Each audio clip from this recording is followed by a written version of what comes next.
But look at the face. Look at the face. You know what I mean? Like the riders back then really suffered. The riders today, the runners today do not suffer like the riders and runners back in the day. There's just new stuff on the market.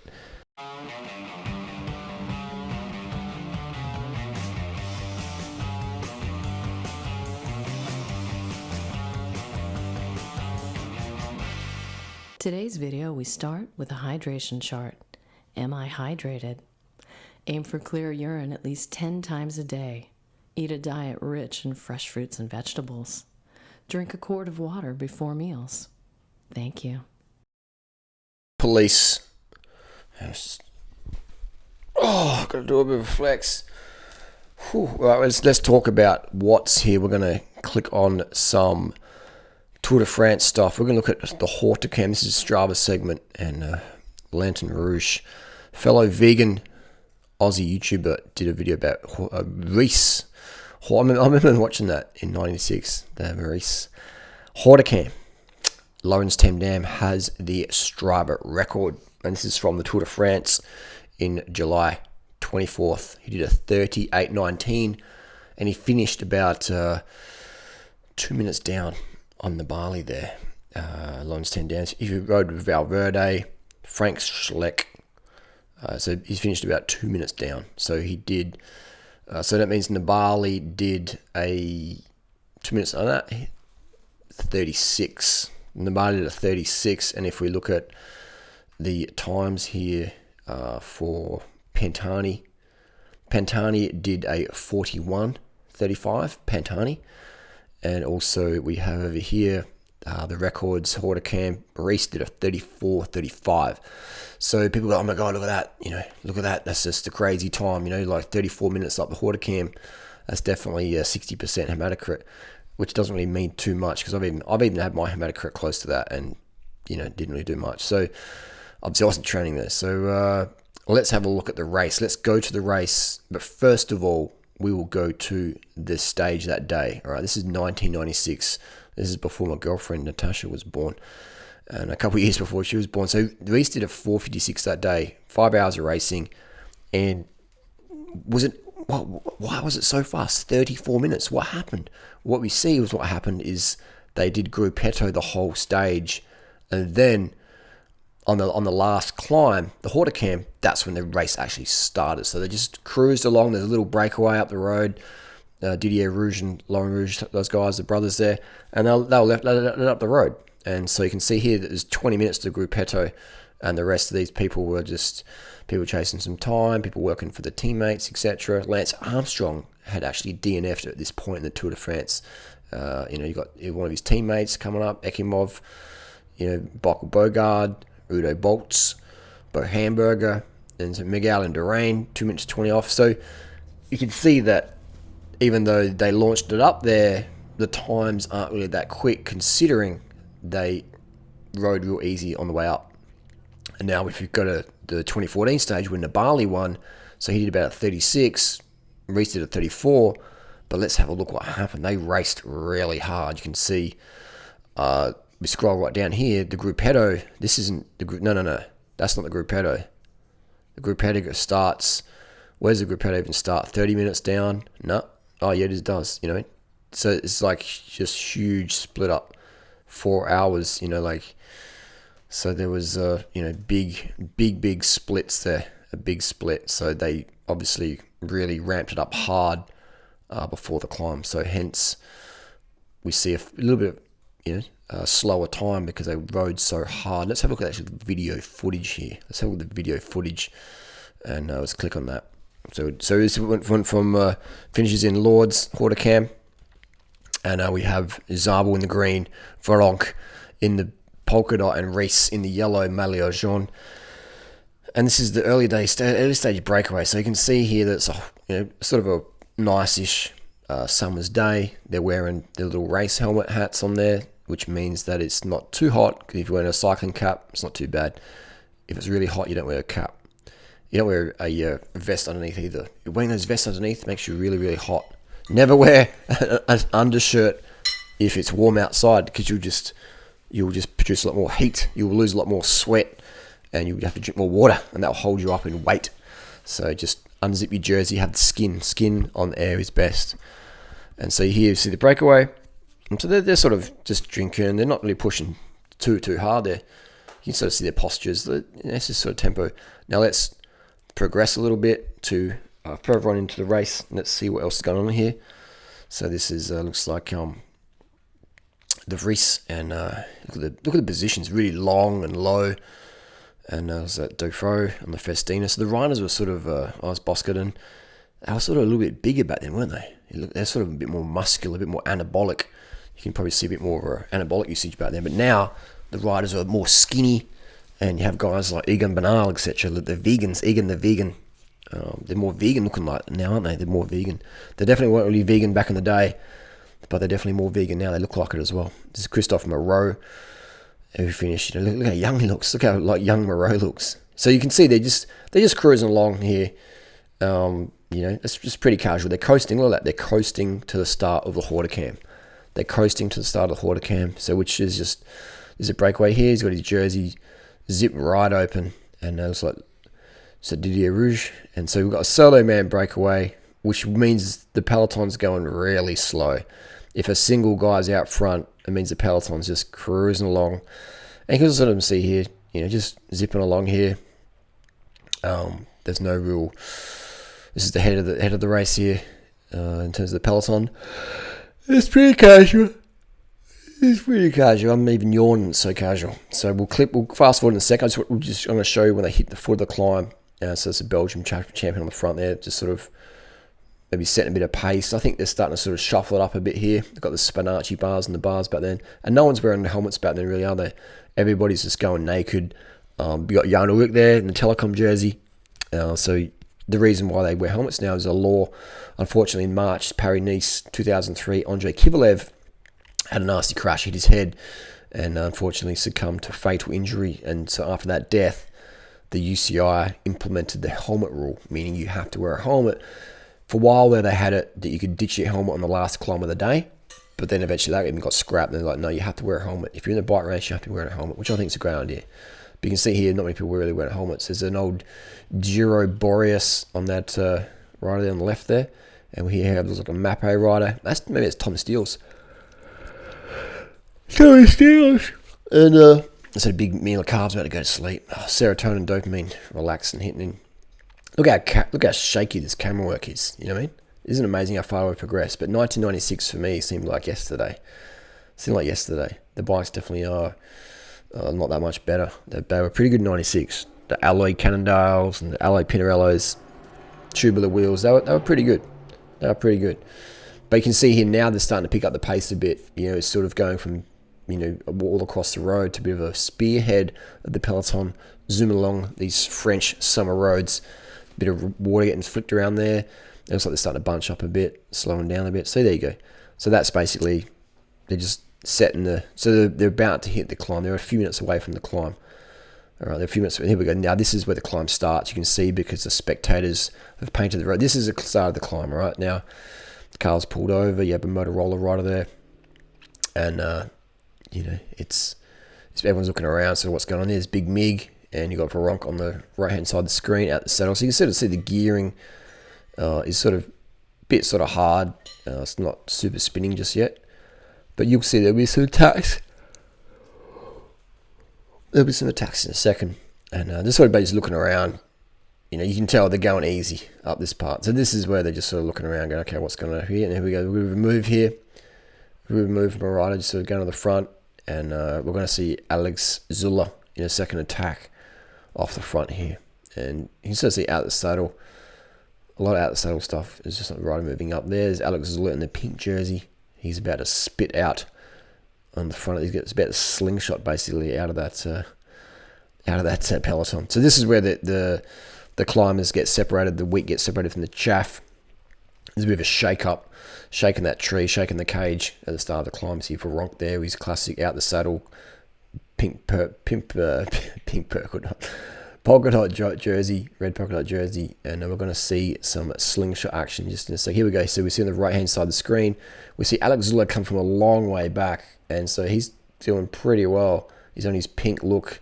He's a 386, and he's just catching his breath. And here we go. Now he's going to go. So that's a pretty impressive thing to be going from. Look how much speed he generates. Look at the gap already. Look at that Mandingo gap opening right up. He's got that Swiss Hematocrit precision working on overtime right now. Look at that. Looking back, he needs the Cat-Eye Beam 45 mirror. And now he's really motoring. Along. And this is Alex Zülle, 1996. The clockmaker, the clock ticker, the clock kicker. And he was a time trialist, climber, a GC rider all round. And he's absolutely motoring. Those look bikes weren't the stiffest bikes around. But he is absolutely fucking motoring. He's motoring, man. And look at that. And so he's about to catch the rider in front. And look at the cadence differences. Watch this. So Alex Zülle's coming up. He's like stalking like a cat and a mouse. And he's just straight past him. He almost looks like Lance Armstrong, doesn't he? Out the saddle. Just really fresh. Super, super fresh. And look at the gap. Look at the gap behind. So that's almost feels like a 10-second gap in just a short period of time. So this race, they hit it really fresh. And they're just going to wind it up big time. Jan Ulrich on the front. The Messerschmitt. And he's just in that big gear, just grinding it along for Ronk on the right. And so yeah, this is classic 90s riding. Classic. You can see this coming up. We got a German jersey there. Was that Udo Boltz in the German jersey? I'm not sure. But this is Ulrich on the front. He's got his elbows bandaged up from crashes. Imagine that, having all your elbows bandaged up from crashes and all the pus seeping out of your wounds and just dripping down into your wrists, and then you wiping your brow with sweat and it's all just blood and pus on your arms, and you're thinking, what the fuck am I doing in this bike race?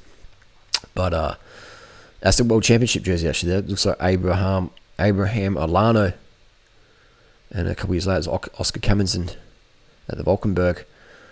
So riders there drinking. So it's pretty casual here. Now we see a little attack here. Looks like Lauren Defoe.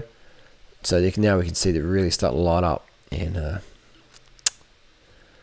so yeah, Alex Zülle, 9 seconds. So that was about right. A 10-second gap there. So Lauren Defoe, ex-teammate of Alex Zülle, ex-Festina teammate of Alex Zülle, actually soon to be one. I saw it was Lauren Brochard. And Miguel Indurain. We have looks like Udo Boltz there, Jan Ulrich, and Richard Varong. Now this is really starting to climb. This is where, like, come on boys, let's wind it up. This is where you basically know you're probably using the same doctor as the guy next to you. If you're holding on at this point at the front, you guys have probably got the same doctor in Switzerland. You probably got the same doctor in Austria. And you probably see each other in the waiting room, you know what I mean? You see each other at the front of the Peloton on the climb, and you see each other in the waiting room a few weeks before the race. So it's all good. It's all good in the hood. But look at Indurain out the saddle, the 81 kilo, just flexing that Columbus thorn tubing. Look at that, out the saddle, climbing. Is he climbing in the drops? He is climbing in the drops. Big Mig climbing in the drops. Then puts his hands on top of his bars like a fixed gear rider. And he's just grinding out a big gear. Alex Zülle, looking back, he needs a Cat-Eye BM45. His cadence has dropped a bit. Has he run out of gears?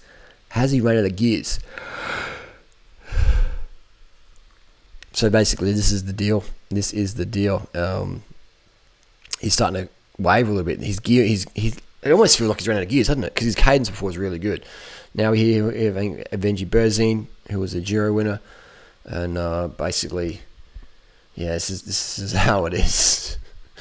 Apparently, Avenji Berzin drank so much motor oil, he just totally cooked himself, and he totally cooked. You see Bjarne Riis coming through here. Is that Pipoli? Wow, Pipoli was a classic rider, and he had a pretty good career. So I think we just saw a glimpse of the bold monkey, the golden eagle, Bjarne Riis, and he's about to launch off the front. Let's have a see. Now, this is what Bjarne Riis did. He did a bit of a trick where he put a big ring on his the big ring on his road bike was actually a 48, and so the other guys in the Peloton didn't know that. So big Riis Indurain wannabe Bjarne Riis was actually in the big ring, but his big ring was only a 46. So that was a pretty good trial, and that seemed to crack a lot of riders, which just goes to show that the mental game is huge here. All right, here we have. Oh, Zülle has cracked. Or was that Neil Stevens? Well, that could even be. Yeah, Alex Zülle has cracked. So he probably just had a bit of a hunger flat adrenaline spike. He is cracked. Gee whiz, that was a bad move. So it seems like Alex Zülle is hunger flatting, and I'd say what happens just before you hunger flat, you get this big surge of adrenaline. You feel like you're Superman or Superwoman, but then bang, a couple minutes later you're running out of your muscle glycogen, and your performance just goes downhill. This looks like Tony Rominger. He's getting off the back here. He's another Dr. Ferrari patient there, and look at the group set they're using. They're using the 9-speed Dura 7700 group set. Fantastic stuff. Miguel Indurain is looking around. He's like, come on, you guys are going to fucking pull a turn. How do I say pull a turn? Sausage man in Zerdeutsch. And I think he said it pretty good, because Jan Ullrich just takes the work to the front. He is working for his teammate, Bjarne Riis. And you can see the cadence is a lot different compared to now. Now, if you don't spin, you're dropped. So even though they did go faster back in the day, they obviously hit the climb at a lot more, a lot more energy. And also they rode it. It's been ridden pretty smooth, hasn't it? There hasn't been many attacks. It's just sort of people get on the front and just drive it. So it's been pretty smooth. Which is what you want for fast times. Not much attacking and just going on it. And the attacks are starting again here. So it seems like the attacks go, but they're like the whole bunch goes with them, and then the pace pretty maintains. And there's a bit of zigzagging, which is pretty dumb and stupid and dangerous. And beta, if you're going to get in the front, just get in the front and fucking hammer it. Just get in the front and hammer it. So, all right, we're just going to watch Bjarne Riis do this attack soon. So Jan Ullrich is in the front of the race. This is classic. This is classic stuff in it. Jan Ullrich, Bjarne Riis, Miguel Indurain. You know what I mean? This is like pharmaceutical catalog style stuff. This is epic. This is classic stuff. This is sort of pre-Lance Armstrong Tour de France winning. Isn't it crazy to think only 3 years later, Lance Armstrong won the Tour de France and changed cycling forever for better? It's nuts. Before this, cycling wasn't too popular in the US or Australia compared to what it is now, and that is largely due to Lance Armstrong. Benji Berzin, the Russian rider on his Bianchi, and they've got the seats so far back, haven't they? Just grinding it, but they're absolutely motoring now. Jan Ullrich is on the front, and now this is basically where Bjarne Riis had a teammate, and Nibali didn't really have a teammate for 2014. It's more so Nibali setting the pace, but this is actually a very fast climb. So if you do have someone to pace off, it's going to be a huge advantage. Huge advantage. And so you can see here that, look, he's sort of soft. Bjarne Riis is sort of soft pedaling. He's getting that draft from his teammate Jan Ullrich, and sort of throw the bottle there. So they're going pretty quick, single file. They're motoring along. It's a bit of a choo-choo train. Choo-choo. It's Team Telecom choo-choo train. And this is it. This is Bjarne Riis. Is it going to launch in a second? What's Bjarne Riis doing? But he's looking back there just to see who's on this thing. Let me plug my battery in. So Bjarne Riis drops back. What's he doing here? He's just trolling right now. He's just trolling to get in the heads of the riders. And so where's Riis going? Where's Riis Butternut going? That's the motorbike. And so he's on the bottom right there. Just drop back to see who's who. And there's a poultry rider on the left.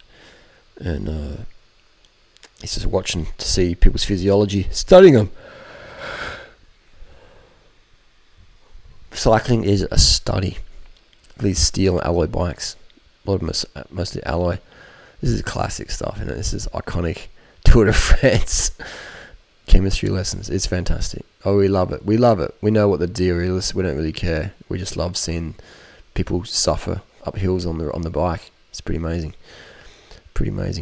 And so there's Jan Ullrich on the front still, setting the pace for teammate Bjarne Riis.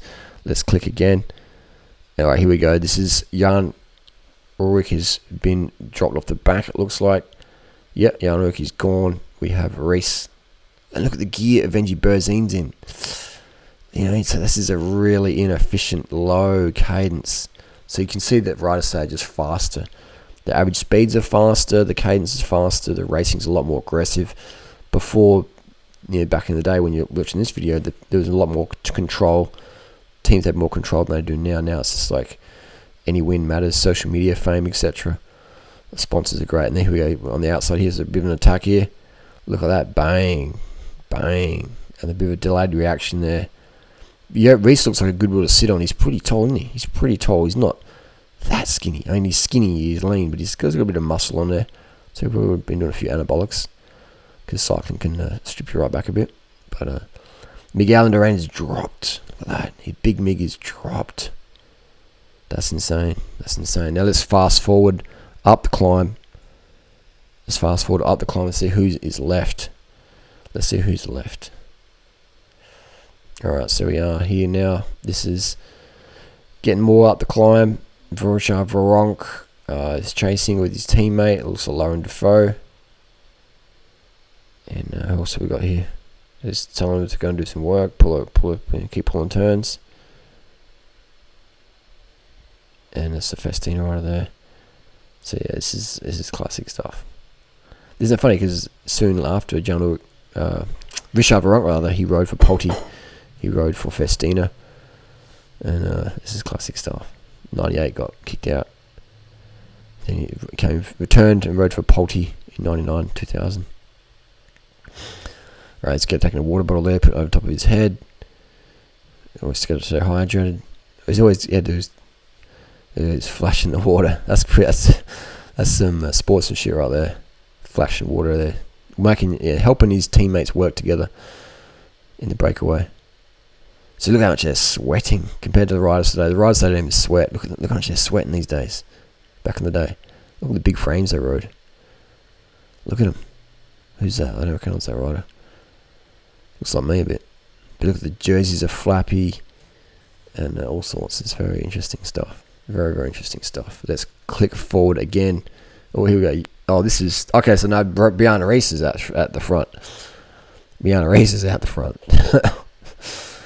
Bjarne Riis is out the front. So he's obviously doing very, very well to be out the front. A good mutant performance. So there you go, gang. That's how the race is done. Basically, sit on the entire race, get your teammates to do all the work for you, and then in the last, 30 minutes, if you can, if you're at the start of the climb, attack and drop the rest of them. Drop the rest. Let's zoom up again to see a bit more of Bjarne Riis. And so he's just looks like he's almost a bit tired now, doesn't he? His cadence is dropping a bit. He's still in the big ring. You could probably put it down there. No one's around with it. No one can see what he's doing. But look at the face. Look at the face. You know what I mean? Like the riders back then really suffered. The runners today do not suffer like the riders and runners back in the day. There's just new stuff on the market that's working really good, and there's just no fatigue in the faces. It's crazy. It's crazy. So that's just the deal there, and they're coming up 1k to go. All right, let's see if we can find. And this is Venji Berzini. But look how cooked he looks. Look how cooked he looks. This is pretty shitty footage, but look how cooked he looks. He's just done. It's just done. Alright, let's try and see if we can see. Oh.